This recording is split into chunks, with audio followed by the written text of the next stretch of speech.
الحمد لله نحمده ونستعينه ونستغفره ونعوذ بالله من شرور أنفسنا ومن سيئات أعمالنا من يهده الله فلا مضل له ومن يضلل فلا هادي له وأشهد أن لا إله إلا الله وحده لا شريك له وأشهد أن محمدا عبده ورسوله صلى الله عليه وعلى آله وأصحابه ومن تبعهم بإحسان إلى يوم الدين أما بعد.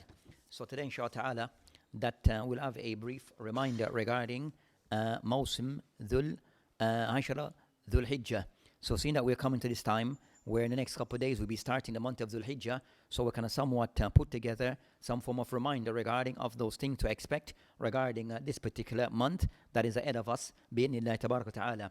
So as for what we discussed concerning that, you'll find that ulama rahimahullah that they have given attention regarding these particular matters, where books have been written regarding clarifying some of the virtues that are attached to these particular times that the Muslim may face at different times throughout the year. So you have books that are there that are dedicated kind of somewhat to clarify either books in general that will outline concerning the virtue of particular days or particular months, and also that we have books that are specific regarding some of these particular events that may occur throughout the Islamic calendar year.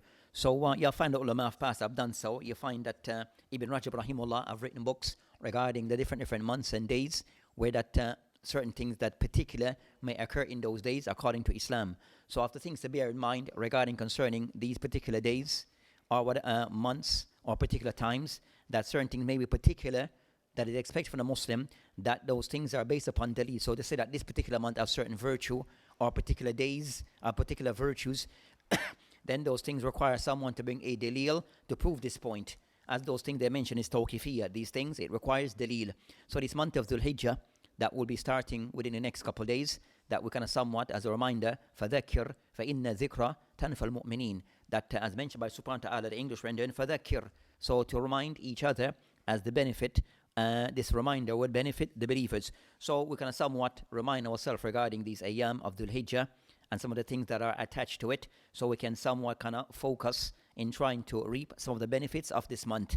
So we kind of somewhat mention some of those things that relate to this particular month. So regarding concerning Dhul Hijjah, which is the last month of the Islamic calendar year, and it the month of Hajj and other things to be done. So regarding concerning the virtue of this month, that one, the month is referred to as Dhul Hijjah. Of the ulama who mentioned that it could be referred to as sometime concerning Dhul Hijjah or Dhul Hijjah. So it could be done with al-ha with fatah or bil kasra. Nam Dhul Hijjah, and in some books they actually prefer Hajjah. So that's concerning that brief discussion regarding what is preferred to be used, Dhul Hijjah or Dhul Hijjah. So regarding concerning the virtue that attach to this particular month, you have things that are general regarding the month in general, and some also hadith that discuss concerning certain specific days of this month of Dhul Hijjah. So regarding concerning a hadith that are more general regarding the virtue of this month concerning Dhul Hijjah and what it contains, as you find the hadith of Ibn Abbas radiallahu anhuma, قال رسول الله صلى الله عليه وسلم أنه قال ما من عمل في أيام أفضل منها في هذه أيام، يعني قال الصحابة ولا جهاد، وقال صلى الله عليه وسلم ولا جهاد إلا رجل خرج يخاطر بنفسه وماله ولم يرجع بشيء. So this hadith that is mentioned by Al-Bukhari rahimahullah, that the meaning of the hadith, ما عمل في أيام أفضل منها في هذه أيام, that there's no action that is more virtuous than that which is done within these particular days, meaning concerning these 10 days of Dhul Hijjah. Then the Sahaba radiallahu anhum, they call ولا jihad, even compared to jihad, فقال صلى الله عليه وسلم والجهاد ولا jihad إلا رجل, except for the person, including jihad, except for the person who leaves his house, and that person that he, with his own personal self and also with his mal, his wealth, and that person does not return with anything. So the ulama of those who have mentioned regarding that, regarding the hadith I mentioned, ولا إلا رجل خرج يخاطر بنفسه وماله ولم يرجع بشيء. They mention what is meant by this. هذا نص صحيح البخاري, that this is the actual wording of Sahih Bukhari. Then they mention وقد تلقاه الأئمة العدول أن ابن عباس عنه أن ذو الحجة أو عشر ذو الحجة that concern that this matter regarding Dhul Hijjah. Then he mentioned regarding that, as for what is meant concerning that yukhatir binafsihi wa mali, that a person can somewhat he gives everything regarding his wealth and his personal self. He mentioned yalqiyahuma fil halak, that a person can somewhat he put those things regarding halak, regarding that he's willing to sacrifice all those things. So regarding concern a person who's willing regarding as to give his life and also is well to give everything. So that's concerning what is intended by the hadith. And I mentioned that regarding concerning al-jihad, anfaq, maluhu, the person can somewhat give us of his wealth. He mentioned ishtira sila. So the person regarding, he will use his wealth to buy sila, weapons, wal faras, or a form of, he said, horse, and the likes, walam yarja bishay. So the person does not come back with anything. So even willing to buy weapons and prepare himself for jihad, and he goes out for the way of Allah subhanahu wa ta'ala. So that's concerned a person who's willing to give everything and to sacrifice everything. Fi sabilillah subhanahu wa ta'ala. So that shows concerning the hadith that mentioned ma amal fi ayyam afdal minha fi hadhihi, that there's no action that is more virtuous and of value compared to these 10 days. And the 10 days that are intended are those 10 days of Dhul Hijjah. So it's the first 10 days of this month of Dhul Hijjah. As we mentioned, it's the last month of the Islamic calendar year. So that hadith is somewhat general. You find hadith of the similar meaning that is mentioned regarding concerning that of that hadith, as mentioned other hadith relating to this. So you have the hadith of again of Ibn Abbas in the Abu Dawood radiyallahu anhu قال بسنده عن ابن عباس قال قال رسول الله صلى الله عليه وسلم ما من أيام عمل الصالح. So some narration mention ما من أيام عمل الصالح. So what is mentioned before as ما عمل, just action in general. This what is intention, righteous deeds. So the second hadith of Ibn Abbas in the Abu Dawood, it kind of somewhat put a restriction regarding as to what is intended by action, righteous deeds. فيها أحب إلى الله من هذه أيام, that there's no righteous deeds that is carried out in these days of Dhul Hijjah that is more beloved to Allah subhanahu wa ta'ala. So from this it shows regarding that actions in these particular days of Dhul Hijjah, that they come with certain value with Allah subhanahu wa ta'ala.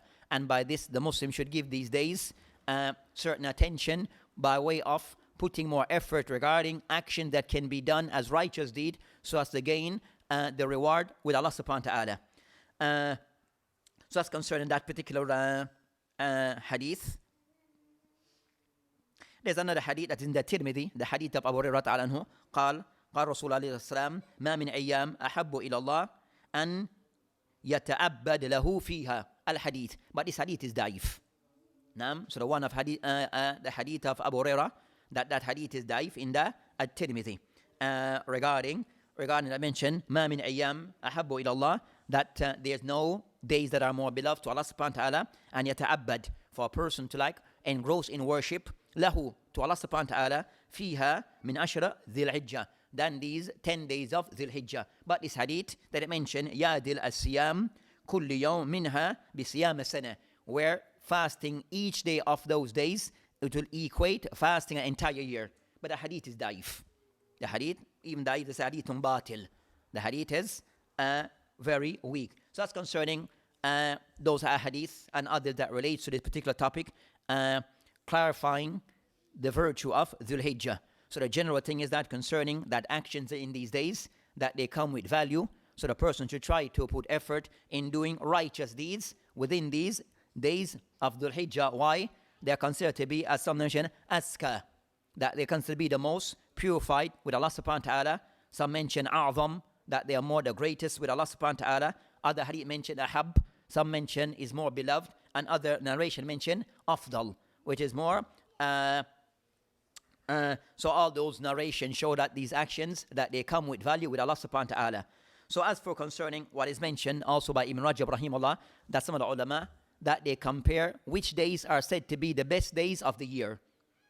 Which set of days are said to be the best days of the year. So Ibn Rajab rahimahullah, that he mentioned in his book Lataif, where he mentioned وَهَذَا كُلُّهُ يُدِلُّ عَلَى أَنَّ عَشْرَ ذُو الْحِجَّةِ أَفْضَلُ من غير من الأيام, that these particular hadith, they indicate that these 10 days of Dhul Hijjah, that they are the value, that the most important days of the entire year. And then he mentioned, min ghayr istithna, without any exceptions. So concerned the 10 days of Dhul Hijjah are considered overall to be the best days, the best 10 days of the entire year, without any exception. But then he mentioned, وَهَذَا فِي أَيَامِ, but some mention that this is regarding during the days. وَأَمَّا لَيَالِي, as for the evening or the night, then he mentioned, فَمِنَ الْمُتَأَخِرِينَ, فَمِنَ الْعُلَمَاء of the مُتَأَخِرِينَ, of the ones who are the latter day scholars, مَنْ زَعَمَ, those who claim, أَنَّ لَيَالِي عشر رمضان, يعني عشر أواخر من رمضان أفضل من ليالي ذو الحجة. So some of the ulama who mentioned that the nights of Ramadan are more important, are more of a higher value or status than that of the days of Dhul Hijjah. Now, based upon the mention that the nights, so they make a distinction, some mention of say mutaakhir, and he claim man za'ama, that's what they claim. So it seems as if Allahu alam that the ulama al-mutaqaddim, they did not make that separation, but they saw that the 10 days of Dhul Hijjah, night plus day, are the best 10 days compared to any other month, including Ramadan. But then you find some of the mutaakhir, the ones who came after latter day scholars, they make that distinction or the claim that the nights of the last 10 nights of Ramadan are more preferred and more virtuous because of Laylatul Qadr. But then others mention that, with the days of so you have that discussion between some of the ulama. Then also you find a statement of Abu Uthman al-Nahdi rahimahullah, قال كانوا يفضلون, and some يؤذمون, that they meaning كانوا يعني الصحابة والسلف كانوا يفضلون ثلاث عشرات, they used to give precedent and importance to 3 asharat. 3 asharat that they mention. Those 3 asharat, what are they? عشر أول من ذو الحجة, they give precedent and importance and value for the first 10 days of the month of Dhul Hijjah. That's the first set. وعشر الأول من المحرم, and also they give also importance and value to the first 10 days of the month of Muharram. And the third of those 10 days they mention, والعشر أواخر من Ramadan, and also the last 10 days of the month of Ramadan. So the ulama, they give value to those sets of 10 days. Which are they? The last 10 days of Ramadan, the first 10 days of the month of Dhul Hijjah, and also the first 10 days of the month of Muharram. I was said, duty of certain type of acts of ibadah that are carried out within those particular days. But our discussion today, inshallah ta'ala, is regarding Dhul Hijjah. So regarding concerning, as we mentioned, giving certain value to any month, or any days, or any place, or any individual, it requires dalil. So they said that month have certain virtues, then the person who made this claim has to bring dalil. The person who claimed that this particular city, or this particular time, it has a certain virtue, certain value, then the person need to what? Bring dalil. As the person kind of somewhat saying that these things have khasa'is. There are certain things that they have certain attributes to them that are specific to them. So to put those type of claim or make those claim, then one need to bring dalil. So that's concerned the matter. But yes, in Islam you find certain times that have certain virtues, that certain days have certain virtues, such as this day, Yawm al-Jum'ah, have certain virtues and certain things that are attached to it. And Ibn Qayyim rahimahullah, that he mentioned in his book Al-Hadi, that many of those virtues attached to Yawm al-Jum'ah. Then after then they mention regarding, so that's concerning ahadith that are general regarding the month of Dhul Hijjah. The second set of hadith I will mention is regarding matters that pertains to specific days of the month of Dhul Hijjah. So we're now discussing specific days within the month of Dhul Hijjah and its virtues and values. So amongst those hadith, we have the hadith of Uqba ibn Amir radiallahu anhu, قال رسول الله صلى الله عليه وسلم يوم العرفة ويوم النهر وأيام التشريك عيدنا آل الإسلام. والحديث عند أبو داود والنسائي والترمذي وقال حديث الصحيح and hadith عند ابن خزيمة Ibn Hibban and Hakim. So the hadith of Sahih, and from this hadith, the meaning of which concerning that, the hadith of Uqba al-Amir radiallahu anhu قال يوم العرفة, that the day of Arafah, يوم النهر, the day of the Nahar, and of the slaughter, and also Ayyam al-Tashriq, the days of Tashriq, the 3 days after يوم النهر, Eid-Adha al-Islam, that they are for us the Eid of al-Islam. So those days are considered to be days that have certain type of value. And more so because those days are within those days of what? Al-Hajj. So those are the days concerning of those days of Hajj. So it has some type of importance and importance with the Muslim. Also, you find concerning that, so that can hadith of those type, and I mentioned, Ayyam al-Tashriq, Akl wa Shurb. That days of Tashriq are days of eating and drinking. So you have a hadith regarding those particular matter that show the importance of those days regarding Yawm al-Arafah in general, Yawm al-Nahar, and the 3 days of Tashriq. Then we shall ta'ala, the next matter we'll discuss is regarding now what is important regarding some actions that has value within those days of Dhul Hijjah. Actions or acts of ibadat that have certain value within the days of Dhul Hijjah. So as kind of somewhat as an encouragement for us regarding and a motivation for us to kind of somewhat try to carry out these acts to the best of our ability. Amongst those actions that are mentioned regarding things that are encouraged in the month of Dhul Hijjah, of those, and the first regarding Al-Hajj. So regarding Ada, Al-Hajj, the person able to perform Hajj, which as known to all concerning is what? Arkan, Rukn min Arkan Islam. It's one of the Arkan of Islam, as in the hadith of Abdullah ibn Umar radiallahu قال بني إسلام على خمس. And I mentioned وَلَأَجَّ الْبَيْتِ مَنِ اسْتَطَاعَ عَلَيْهِ سَبِيلًا. And of those Arkan of Islam, the fifth of which is for a person to perform Hajj, for the one who's able. So regarding concerning Al-Hajj, that of those ibadat, that it occurs once a year, but it occurs at a set time throughout the year, which is the days of Dhul Hijjah. So regarding concern the matter regarding also the importance of Hajj, and a person and those who are able and capable, that they should try to perform Hajj. And that has its own rules regarding shurut al-Hajj. Those who fulfill them, they becomes compulsory upon them to perform Hajj. So regarding concern the matter regarding Hajj is important, as Islam mentioned hadith in the Bukhari and Muslim, قال عليه الصلاة والسلام al-umrah ila umrah kafara. That from umrah to another umrah, then it's concerned to be a kafara, an expiation. لما بينهما, between both of them. Then I mentioned والحج المبرور ليس له جزاء إلا الجنة. And that Hajj al-Mabrur, the Hajj which is acceptable, there is no reward for it except Jannah. So show concern a person who perform Hajj al-Mabrur, the Hajj that the person he prepares himself accordingly regarding the person's wealth is halal, also the person fulfill all the criteria, and also the person that he go for Hajj and carry out Hajj accordingly, and also return back to his family or to his place of dwelling, completing Hajj properly, then this is the person who have done Hajj al-Mabrur. So the person who has done this, then as for him is Al-Jannah, as in the hadith in Bukhari and Muslim. As for that's concerning Al-Hajj in general, so as a general thing for the Muslim kind of somewhat see it as of those things to be achieved in life, of those acts of ibadah, that we can somewhat put it on our checklist, as they say, that we try at least once in a lifetime to perform Al-Hajj.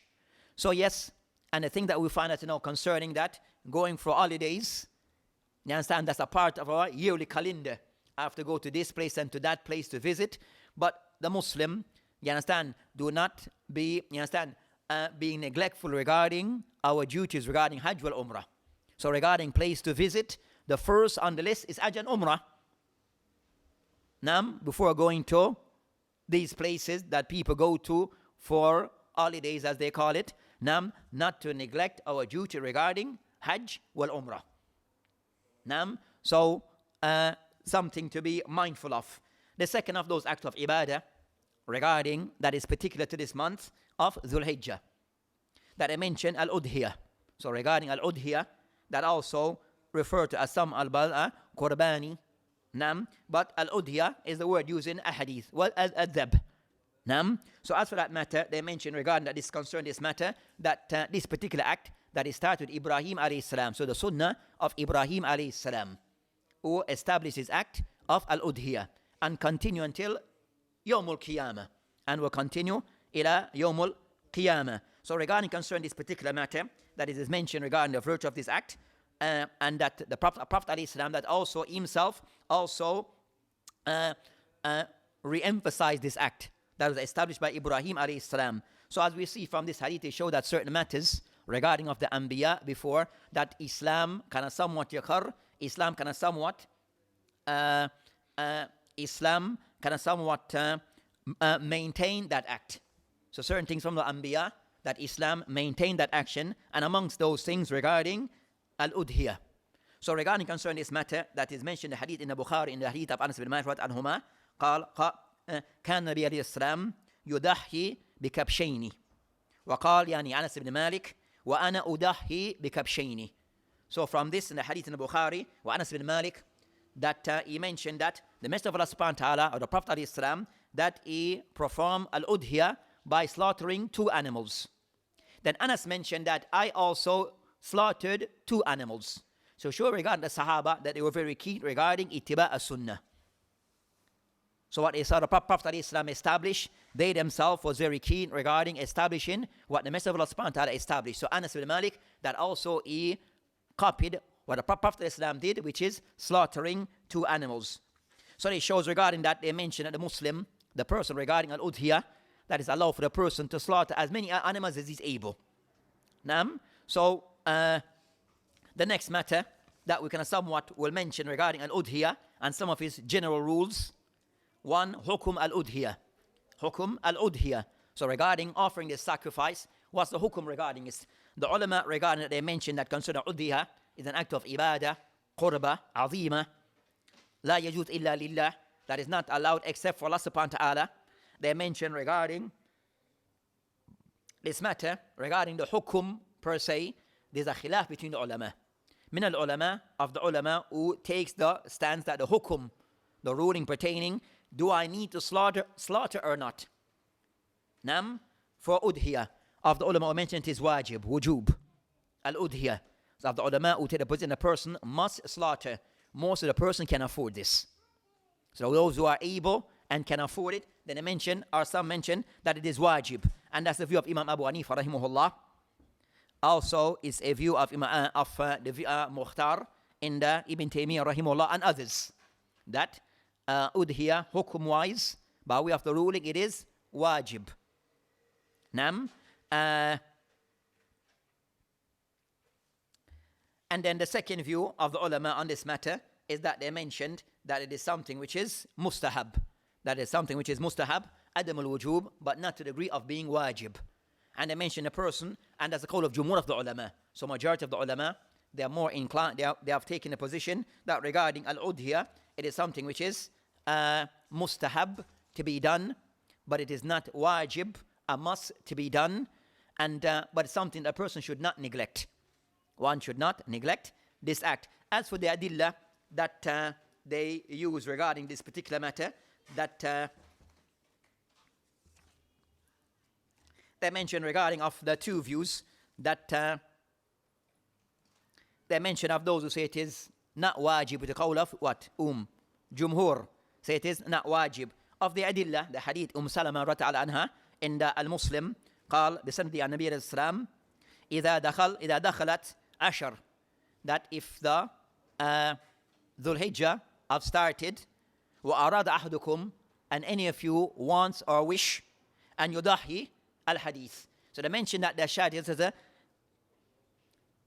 I mention أراد أحدكم, if any of you desire, any of you wish or wants. So I said, now if there's something is wajib, you would not say if you want. Clear? So based upon it said, now the hadith can say like, as if you give you an option. Man arad, the one who wishes. So based upon they mention that, this can somewhat indicate that it's not wajib, but rather mustahab to be done, not by way of being wajib. So that's concerning the qawl of those who take the view that is something which is mustahab and not wajib.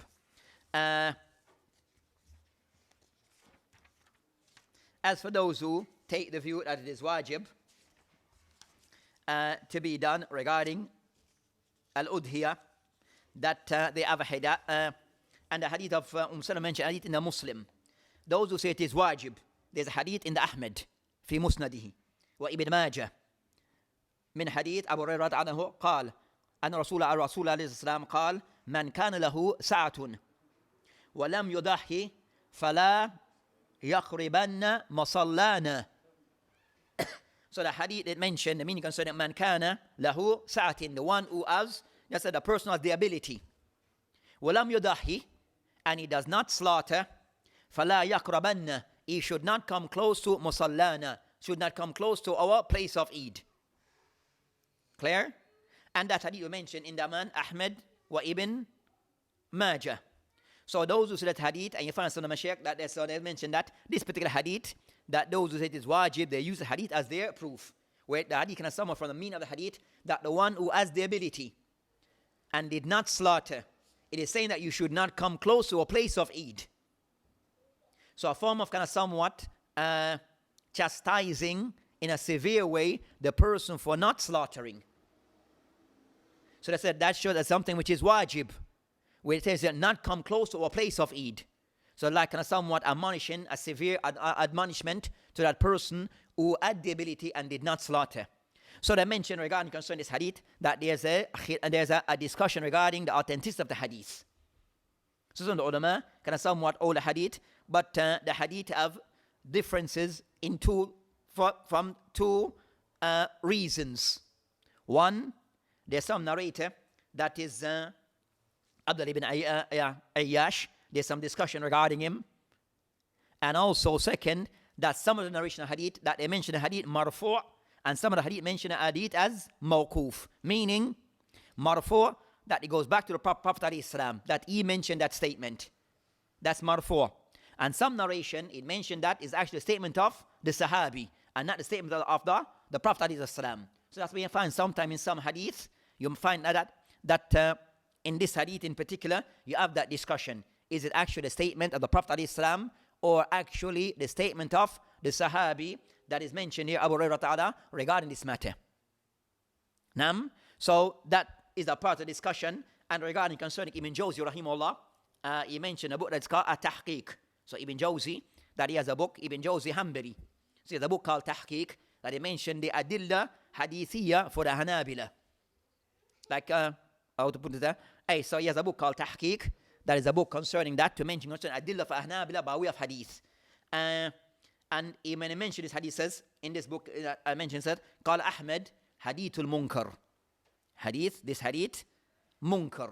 So Ahmed rahimahullah, that he can someone all the hadith to be Munkar, hadith which is like rejected. Then also you find that Ad-Daraqutni rahimahullah, that also he mentioned, قد روي موقوفا والمرفوعا. That Daraqutni rahimahullah, one imma of concerning, they said, Daraqutni rahimahullah, of those ulama, they said maybe about a few of the ulama of hadith who master one of the most complicated science of hadith, which they call al-ilal. Ilm al-ilal, few people amongst the ulama of hadith who have mastered this science. So he's one amongst them who have that knowledge. Or special, most who have given a lot of interest to this matter. Ilm al-ilal. So they mentioned regarding that Daraqutni rahimahullah, that he mentioned concerning فَقَدْ رُيَ مَوْقُوفًا وَمَرْفُوحًا وَالْمَوْقُوفُ أَصَحُ. Mawquf asah. That Daraqutni rahimahullah conclude that the narration of this hadith, that regarding man kan lahu sa', the one who has the ability and did not slaughter should not come close to our musalla, that the hadith, the more correct narration is that the hadith is mawquf. It goes back to Sahabi and not to the Prophet ﷺ. So regarding concerning that, he said that ilmun hadith, that it goes into many areas. Quickly, ilmun hadith, the person has to understand one, the books of hadith. And the books of hadith of two types: books that are musnada and books that are non-musnada. But a person has to be aware of those books, and second, with those books, know the manhaj of each of those books. So Bukhari have his own manhaj as to how he put his book together. Muslim have his own manhaj. Imam Abu Dawood, At-Tirmidhi, Nasa'i, Ibn Majah, Ahmed, all of those books, the author had a system regarding that he followed. So you have to know his system. So knowing those books of hadith and they said the manhaj of each of those authors. That's one. Ilm al-hadith also, the person of know concerning matters regarding concerning al-rawat, the narrators, matters regarding al-ilal, matters regarding takhrij, matters regarding ilm al-mustalah. That's 5. Nam, so start with 1. Remember. Ilm al-kutub al-ahadith. So we can understand the difference between Bulugh al-Maram and Riyad al-Salihin. So know the difference between those 2 books. Nam, and the difference between concerning Bukhari and Abu Dawud. Both of them are a collection of hadith. Yes, both of them have isnad, but what else is the difference between both? So each book have we said manhaj that they follow, so the person being aware of those books. Nam, then the second we mention what? Books of ilal, which we said are more complicated of the science of hadith, or said meticulous aspect of ilm al-hadith, in the sense of sometimes consider ilal that a person might be said goes into ashad wal munkar wal al-ikhtilaf fi al-marfu wal mawsul marfu wal mawkuf. So all of us are part of ilal, where there's an error, but not everyone can detect the error. But there's an error there in the hadith. But when you look at the hadith, everything seems to be in place. The hadith seem to fulfill the condition of as-sahih. But in reality, that's not the case. But we said the ulama of hadith, normally they can detect that. So we're at ease. Then you have concerning kutub al-shuru al-hadith, the book that explain Bukhari. So for a person, a lay person, to just take a Bukhari and try to understand everything, he won't be able. So there's a book that can somewhat help to guide you to understand these books of hadith correctly. Then also you have many styles of ilm al-takhrij. Can somewhat how to track a hadith down. Ilm al-gharib al-hadith, wal alfad al-hadith. So it's ilm al-hadith is like a big umbrella, but underneath it is a ton of different sub-areas. So it requires, that said, not the ilm al-hadith is the fuhul al-rijal. It's only for the alpha male. That's ilm al-rijal, that ilm al-hadith only for the alpha male. Everybody, all the science, everyone, they kind of somewhat, they emphasize. But the problem concerns the benefit ilm al-hadith, that a person of studied science, it gives him the ability to can enter into any science and have a good, a solid foundation. Because every science go back to ilm al-hadith. All the science goes back to ilm al-hadith. Tafsir al-Quran. The best tafsir of the Quran after Quran is what? With hadith, wal asar. Al-fiqh, to be a person, they have to go back to hadith. So everything aqidah goes back to hadith. So everything at the end of the day of all the science comes back to where? To hadith. So that's concerned. So hadith kind of somewhat with that. It gives you a foundation. The person who have ilm al-hadith is more easier for him to enter into other things. But for others to enter into hadith is difficult unless you have that foundation. Back to what we're discussing. We're back. So regarding concern the hukum that we mentioned, that so al-qawl rajih, Allahu a'lam, that as mentioned by the ulama regarding concern the matter, that al-udhiyah, it is something which is mustahab and not wajib. It is mustahab. The next matter regarding al-udhiyah, that as we know that it is performed after the person perform Salatul Eid. So that after Salatul Eid, then the person perform is udhiyah, and that's somewhat clear. Also another matter regarding al-udhiyah, that a person who intends to perform al-udhiyah, to make that slaughter, then that person, there are certain restrictions, the person or certain rules the person have to follow. Of those rules, as in the hadith of mentioned regarding the hadith of Salama, and as I mentioned, إِذَا أَرَى أَحْدُكُمْ أَنْ يُضَحِي, if any of you wish to perform al-udhiyah, فَلَا يَمَسْ مِنْ شَعْرِهِ وَبَشَرِهِ وَظَفْرِهِ شَيْءٍ, that a person who intend to perform al-udhiyah, then that person is not to cut his nails, cut his hair, and also to remove, said, like dead skin from those areas. So those 3 things: not to cut the nails with a toe or fingernails, the person here to remove it, and said the person to wash his hair and it falls, that's not a problem. Or to comb the hair and it falls, that's not an issue. But for the person intentionally to remove it, then that has to be by way of cutting it, is not to be done. Or to pluck it, or to pull it out. Those things are not to be done. If the person wants to do so intentionally, what's the hukum? The ulama mentioned, there's no kafara for the person that may istighfar. Naam? So if it was done intentionally, it was done, the person may istighfar for what he has done, but there's no expiation that is set of the facts, 3 days or so. There's no such things. Naam? So only istighfar. So that the person who intend, when the month starts, and for example, that the person observed those rules until after his slaughters have been carried out. And another scenario, that the person who, the month already start, but then he cannot decide, but first, before, he was undecided whether they want to slaughter or not. He was undecided. But as the month started, a day or two in the month of Dhul Hijjah, that he come to the conclusion that he's going to slaughter. But he already broke some of those rules. So the person, from the time that he intend, then he start to observe the rules of not cut his nails and the other things that were mentioned.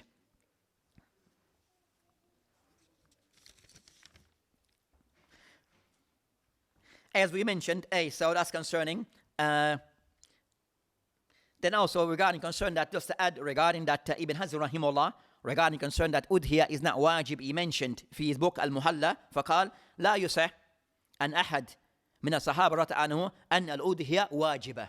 That Ibn Hazm rahimahullah mentioned that there has nothing been authenticated in the Sahaba that they hold udhiyah to be wajibah. Nam, so that can somewhat strengthen the view of the Jumhur of the ulama that udhiyah is not wajib, mustahab, and encouraged to be done, but not the degree of wajib. And also, as for the person who has to observe those rules that we just previously mentioned regarding not cutting the nails, the hair, and the likes, is the person who has the intention to slaughter. So any individual who have that intention to slaughter, then he has to observe those rules. So, for example, the husband, it doesn't apply to his wife and to his children if he intends to do it for himself and for his family. So he will be the one to observe the rules. As for the children, as for the wife, she doesn't have to observe those rules, but it only applies to the person who has that intention. So if the wife also wants to do her own personal slaughter, then she observes the rules. Nam? So every person who intends to slaughter, whether they're doing it on their own, or they have appointed someone to do it on their behalf, the person who make the intention, they are the ones to observe the rules of not cutting the nails and the hair and the likes.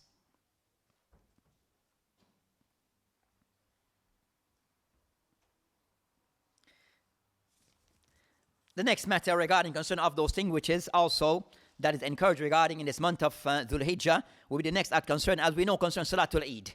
So regarding of those things in this month, that showed the importance of the month of Dhul Hijjah, and these early days is regarding that. All these acts that we have mentioned of those things is Salatul Eid. So a Salatul Eid that is done on the 10th of Dhul Hijjah, Yawmul Nahar, that it is of those days that we observe Salatul Eid. And as mentioned in Hadith, it's the Eid for the Muslim. So, and again, concerning Salatul Eid, that the Muslim, that we should try all to be present regarding Salat al-Eid. And that's a discussion that we'll have next at some other time. The next matter regarding of those days of Dhul Hijjah is observing a siyam. So observing a siyam. And the ulama rahimahullah, they have clarified regarding a siyam, that it is encouraged regarding concerning, as the hadith mentioned concerning amal salih, in these 10 days that they are beloved to Allah subhanahu wa ta'ala. So any righteous deeds are counted. And amongst those righteous deeds in these days of Dhul Hijjah is the person performing a siyam. As for the Prophet of Islam, it is not known or authenticated that he fasted all those days from the 1st, 2nd, 3rd, 4th, 5th, 6th up to the 9th. There's no hadith regarding that Islam actually fast all those days consecutive, all those days. Nam, but I mentioned that, but it is within the general, as the hadith mentioned, those beloved acts, it is within that general hadith. So as for the hadith that mention of particular days that is more important that we fast, is the hadith of Abi Qatar and Ansar anhu, قال رسول الله عليه السلام صيام يوم العرفة احتسب على الله أن يكفر السنة التي قبله والسنة التي بعده. So a hadith in the Sahih Muslim rahimahullah that he mentioned that the Messenger of Allah subhanahu wa ta'ala someone stated that Siyam Yawmul Arafah. So the day that is more important that we all try to fast that day for those who are not in Hajj is the day of Arafah, which will be the 9th of the month of Dhul Hijjah. So it'll be the day before Eid. Nam. So the person tried to, I mentioned that to know that we owe from Allah subhanahu wa ta'ala that Allah subhanahu wa ta'ala will expiate our sins the year before and the year after. So of the benefit concerned tonight, it expiate the sin of the previous year and also the following year to come. That's the virtue of fasting the day of Arafah. So that's concerned that matter regarding that hadith, regarding so the encouragement regarding fasting Yawmul Arafah for those who did not perform Hajj. Nam, the next matter to discuss regarding Al-Eid are Ayyam Dhul Hijjah Takbirat. So a takbir, so saying of those things that are encouraged is saying the takbirat or takbir. So the ulama rahimahullah in brief that they have concerned takbirat that are said, they put it into two categories. Takbirat al-muqayyid and takbirat al-mutlaq. Those one which is specific and those one which is general. The ones that are general, mutlaq, that it starts with the start of the month of Dhul Hijjah. So if the sighting or the month of completed, about whenever Dhul Hijjah starts, then a person is allowed, as in the hadith or in the athar of Ibn Omar and Abu Hurairah anhu, that they go in the marketplace and they'll make these takbirat. Nam. So that was in general. So the person can make those takbirat in general. And that is in the market, outdoors. Is not at any time the person wants to do so, he can do so. Nam. So that's concerned the general takbirat. So I mentioned by Ibn Umar, Abu Hurairah kana yakhrujan ila suq fi ayyam al-ashr. That Abu Hurairah and Ibn Umar, that they go out into the marketplace fi ayyam al-ashr, in the 10 days of Dhul Hijjah, yukabbiran wa yukabbir an-nas bi takbiratima, and that the people can somewhat also start to make the takbirat as they are making it. So it shows regarding the Salaf from the Sahaba that you can somewhat make these takbirat publicly, and also people used to follow them in what they did. So that's concerned that takbirat. As for when does it start, I would say it starts with the beginning of the month of Dhul Hijjah, and the ulama have a khilaf as to when it ends. It ends with the ending of Ayyam al-Tashriq. And some of the ulama mention that it ends with the 8th of Dhul Hijjah, Yawm al-Tarwiyah. Nam. So you have that discussion between the ulama regarding that al-takbirat al-mutlaq, when it comes to an end, that some mention it goes until the end of Ayyam Dhul Tashriq, and those who mention it goes up until the 8th of Dhul Hijjah. Nam. So you have that khilaf between the ulama. And then we have concerning al-takbirat al-muqayyid, the one that are more specific, restricted, that those are the ones that are done regarding concerning from Yawm al-Arafah, from Fajr up until Ayyam al-Tashriq, until Salat al-Asr, Ayyam al-Tashriq, the last day of Tashriq. And that one I said takbirat al-muqayyid, it is done after the salawat. So concerning after the person make the salawat al-khams, then the person is allowed to make those takbirat. So concerning that, whether in the masjid or at home or at the workplace or wherever the person pray, he's allowed to make those takbirat. So it's not just restricted to the masjid.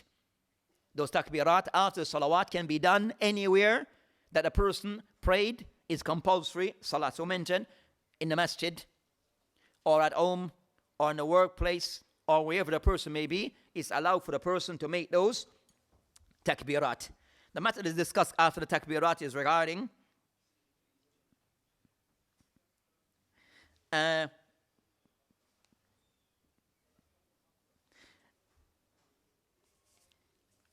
mention regarding sifat al-takbirat or takbira, so the sifat of the takbira. And they mention that there's nothing also been authenticated upon the Prophet of Islam regarding how to go about making these takbirat. So there's nothing authentic upon Imam Islam, upon the Prophet of Islam on this matter. So it have been authenticated on some of the Sahaba. Some of the the Sahaba. So from the Juhud, some of the ulama that they mentioned regarding concerning that, they mention about 3 ways that it can be done. So takbirat can be done 3 ways. Based upon, say, of one way that they mention by saying Allahu Akbar, Allahu Akbar, Allahu Akbar, Kabira. So the first way, Allahu Akbar, Allahu Akbar, Allahu Akbar, Kabiran. So that's the first way. And that's been authenticated on, they mentioned by Al-Bayhaqi rahimullah in fi As-Sunan Al-Kabir or Kubra, and also in his book Fadail Al-Amal, and Haditha, and the Athar of Salman and Salman Al-Farisi. So Salman Al-Farisi radiallahu anhu, that he would say this takbirah, Allahu Akbar, Allahu Akbar, Allahu Akbar, Kabiran. That's one.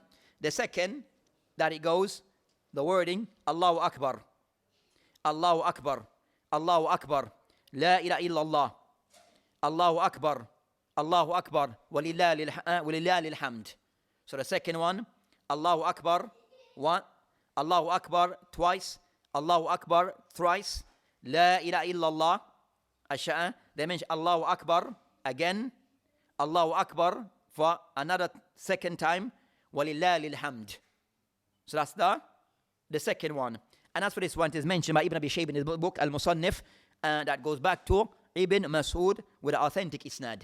Naam, so Ibn Mas'ud, takbir, Allahu Akbar, Allahu Akbar, Allahu Akbar, La ilaha illallah, Allahu Akbar, walillahi alhamd.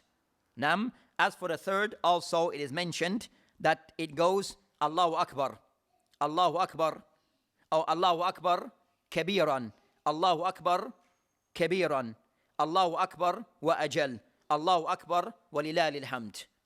Nam, Allahu Akbar kabiran, Allahu Akbar kabiran, Allahu Akbar wa ajal, Allahu Akbar walillahi alhamd. That's the third, and that also narrated by Ibn Abi Shayb in his Musannif on Ibn Abbas with authentic isnad. So those are the ways that ulama mentioned that have come to us regarding takbirat, and the person can somewhat stick to the ways of the Sahaba. We stick to those ways that have been mentioned. As for general concerning Ayyam al-Tashriq or Ayyam, these days of Hajj, of the general thing regarding concerning Hadith Ibn Abbas عنه قال قال رسول الله صلى الله عليه وسلم ما من أيام أو ما من عمل أزكى عند الله عز وجل ولا أعظم أجرا من خير يعمله في عشر الأضحية أو أضحى. The hadith in the Ad-Darimi with Sanad al-Hasan. So from this hadith it mentioned that the hadith here, it mentioned that ما من عمل أزكى عند الله, there's no action that is more purer with Allah subhanahu wa ta'ala, and also أعظم أجر, and have more reward with Allah subhanahu wa ta'ala than action done within these 10 days. So they mentioned a person can somewhat put ijtihad regarding our effort regarding trying to do as much good deeds within these 10 days. So of that will include any good deeds. Now, of those, Tilawatul Quran, the person trying to hold to is Nawafil, Salawat, before and after the Salawat, the Salat al-Khams, Nam, those type of things. Also, that as-Sadaqah, given in charity, Nam, also regarding concerning at-Tawbah ila Allah subhanahu wa ta'ala, also Ikthar min ad-Dua. So the person try to do all these acts that are within our ability within these 10 days of Dhul Hijjah, so that inshallah ta'ala we can somewhat will bring things to an end. And that's concerning this matter as a brief a reminder regarding these days of Dhul Hijjah, that we are been given this opportunity regarding doing these acts. So as mentioned, that one try to do as much of these deeds within the person's ability, and hope Allah subhanahu wa ta'ala and will accept it from us. وبالله تعالى توفيق وهذه السبيل والآخر دعوانا الحمد لله آمين. السلام عليكم ورحمة الله.